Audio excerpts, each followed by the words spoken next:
Buenos dias at buenas tardes mga heavyweights, mga pare. Wala po tayo sa Espanya. Nandito po tayo ngayon sa Santa Cruz Market, Zamboanga City. This is the first Heavy Eats dito. And what a way to start it. Mismo sa palengke, trying their local halal cuisine, Hamja. Isa sa pinakasikat na puntahan dito. Kita nyo, maaga pa lang punong-puno na because napakasariwa nung kanilang seafoods. Kanina nakita nyo yung doon, dinidisplay nila yung mga pritong isda at samot-saring mga potahe. Alam mo, parang gusto ko sabihin sa shota ko na gusto ko ganyan yung closet ko sa bahay.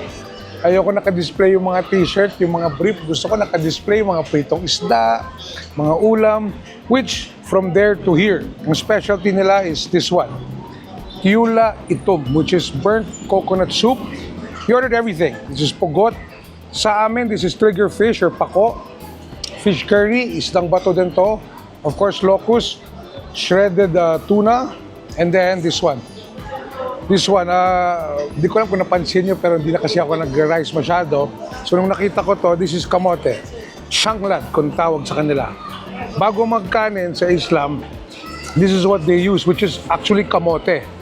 And then, this is puto, which is also kamote. Pero para sa mata natin, para mabola kunyari na kumakain tayong kanin, ito yung style. So this is kamote rice or shanglad. This is pugot or trigger fish or pako sa atin. Tuna marami. Although syempre being Zamboanga napaka-fresh. But the star of the show is this. Beef soup. This is a royal tausug dish. Itong tiula itom. Okay, itom being black. So, this was prepared before with the goat or beef. And then let's try it. May konting sipa. Akala mo ang lakas ng pepper, but it's actually the ginger. And then naiiwan na lashes turmeric. Sarap. At iniisip nyo, itim yung soup dahil dugo. Di ba? Parang dinuguan or Betamax. No. Itim siya because it's burnt coconut. And honestly, dahil burnt coconut siya, may konting linamnam. Napakasarap. So try muna natin to. Sarap. I love the soup. Soup pa lang, okay na.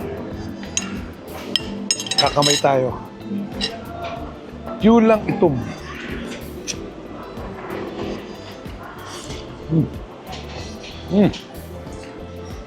Yung sabaw niya, parang ang tagal na kamarinate yung beef.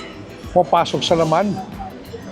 There's a hint of ginger, hint of turmeric.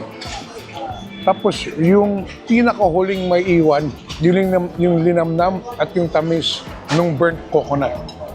Kaya siya nang itim. Sarap. I like it. Usually, hindi ako kumakain ng halal sa Manila kasi ilan lang naman yung mga masasarap or yung mga sariwa. But here, syempre, Zamboanga to. Good place to start. Ito, pagi. This is a curried ray. Stingray. The last time I ate this was in Bicol. So I'm excited. Ang lapit natin sa dagat, so napakasaya naman ng mga seafood. Wow. I always say, napaka-underrated na seafood yung pagi. Yung bite niya, yung linamnam niya, parang manok. Ganong kakapal. Tapos walang kalansa-lansa yung laman niya. And syempre, with the curry, iba rin yung sipa. Personally though, ang gusto ko, may konti pang anghang. So, style nila dito, kuha ka ng pagi, konting shanglad. I'm loving this shanglad. Feeling ko nagda-diet ako kasi kamote to eh. Hindi siya rice. Okay to, konting sugar. Andyan. Here.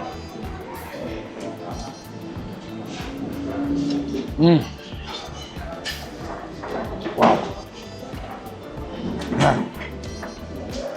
I love the curry flavor and then after the sili kick.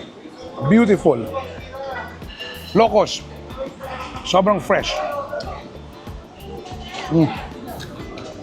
Sobrang fresh. Hindi siya chewy.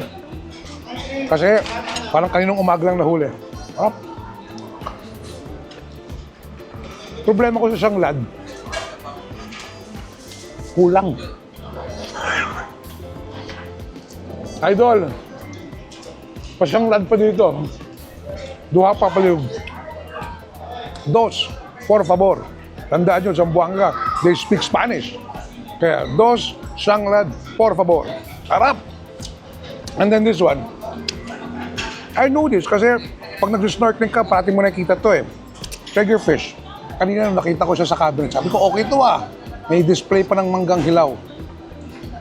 Di masyadong kinakain to sa atin kasi matinik na isda. Pero prepared properly, triggerfish is good. Isdang bato to eh.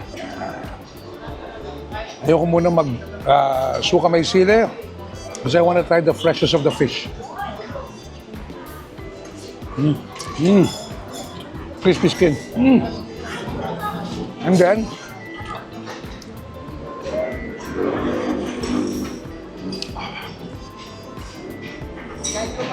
you know, kadalasan when I try burnt coconut sa dessert, salamat, boss. Sir, nga pala, hindi ko na yung sa inyo. For freezer ah. Ginamos, sir. Sausawan. Sausawan nyo doon sa mga pinirito, sir. Sausawan. Ginamos. Masarap yan, sir, kasi libre lang yan, sir. Sa bagay, anything free is good. Grasya yan. Grace from Allah, grace from the Lord. Thank you very much. Masarap na nga yung locust, sumarap pa lalo sa ginamos. Sarap, sarap. And then, of course, yellow pintura. Parang shredded. Yan yung local corned beef nila. Kasi syempre, tabing dagat, so napakasariwa ng seafoods.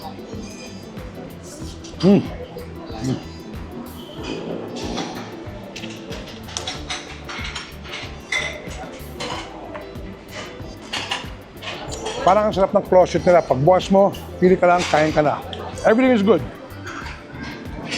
All the seafood is amazing. Eto, I love this sanglad. Kahit makasampo ako nito, totoo lang. Ang kanin ng Islam, napakasarap. And then, perfect siya with the broth, tang sheaf, and parang ginawa ko kanina, isang sili. So, tira ng beef with the broth and the kamote rice. Oh.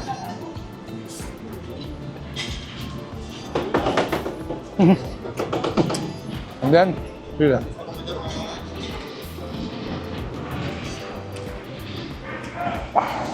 Harap. Kung hindi kayo fan ng maanghang, walang problema. Kasi saktong-sakto yung timpla nila ng curry.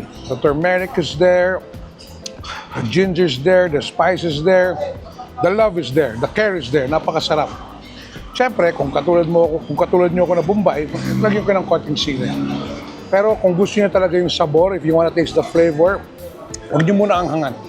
Kasi napaka-creative itong Pulang Itom or burnt coconut soup. Which dito lang natin nakikita sa Hamja, dito lang sa Zamboanga madalas nakikita to. It's a different way of preparing coconut, it's a different way of preparing beef, and it's a different way of preparing soup. This is a royal halal tausug dish. Kaya I feel so special. Nasubukan ko siya. Napakasarap siya. Dito sa Santa Cruz, ang Hamja Restaurant. Sangka pa. Kaya kung nandito ka sa Zamboanga, pumunta kayong gutom. At sigurado kayo, napakasarap na matitikman nyo. Mula po dito sa Hamja, ako po si Javi Bagadsing. Marami kong bubunuin. Javi Ite. Salamat. Kain na! Eat. Hap.